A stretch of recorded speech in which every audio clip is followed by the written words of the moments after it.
Hi viewers, welcome to Jayalakshmi kitchen. இன்றைக்கி நம்ம கிச்சனில் என்ன பார்க்க போகிறோன்னா, பருப்பு பொடி ஆற்றுலேயே சிம்பிளாக எப்படி பண்ணுறதுன்றதை நம்ம பார்க்கலாம். நம்ம ரெகுலராக இப்போ பொடி வெரைட்டிஸ் நம்ம பார்த்துட்டு வரோம். அந்த சீரியஸில் இன்றைக்கி என்ன பொடின்னு பார்த்தோம்னா பருப்பு பொடி. இதை ஆற்றுலேயே சிம்பிளாக நம்மளே நிமிஷமாக பண்ணிடலாம்.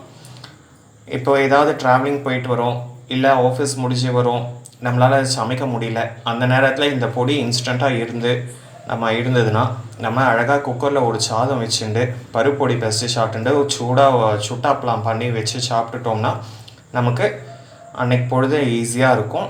கொஞ்சம் அவ்வளோவா வேலையும் இருக்காது. இன்றைக்கி அந்த பருப்பொடி எப்படி பண்ணுறதுன்றதை நம்ம பார்க்கலாம் வாங்கோ. அதுக்கு வேண்டிய ஐட்டம்ஸ்லாம் என்னென்னு பார்க்கலாம்.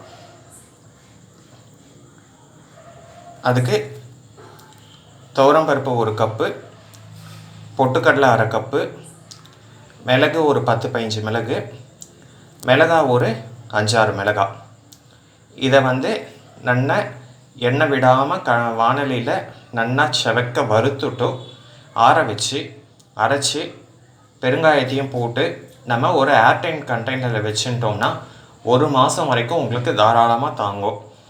ஏதாவது சமையல் அன்றைக்கே முடியல, ரொம்ப ரெஸ்ட்லெஸ்ஸாக இருந்தது, முடியாத பட்சம் அப்போது நம்ம இதை பெஸ்ட்டு சாப்பிட்டுட்டு ஒரு சுட்டாப்பெலாம் வச்சுட்டு சாப்பிட்டோம்னா அன்றைக்கி கொஞ்சம் ஃபில்லிங்காகவும் இருக்கும்.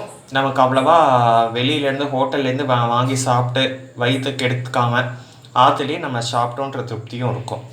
இதை நீங்கள் எல்லோரும் பண்ணி சாப்பிட்டு பார்த்துட்டு இன்னொரு விஷயம் சொல்ல மறந்துட்டேன். இதை நல்லா வறுத்து அரைச்சிட்டு உங்களுக்கு வேணுன்ற அளவு உப்பு சேர்த்துக்கோங்க. உப்பு, பெருங்காயம் இது 2த்தையும் சேர்த்து அரைச்சி சாப்பிட்டு பண்ணி பாருங்க. இதை பண்ணி பார்த்துட்டு எப்படி இருக்குன்றதை உங்கள் வேல்யூபிள் கமெண்ட்ஸை எனக்கு சொல்லுங்க. தேங்க்யூ.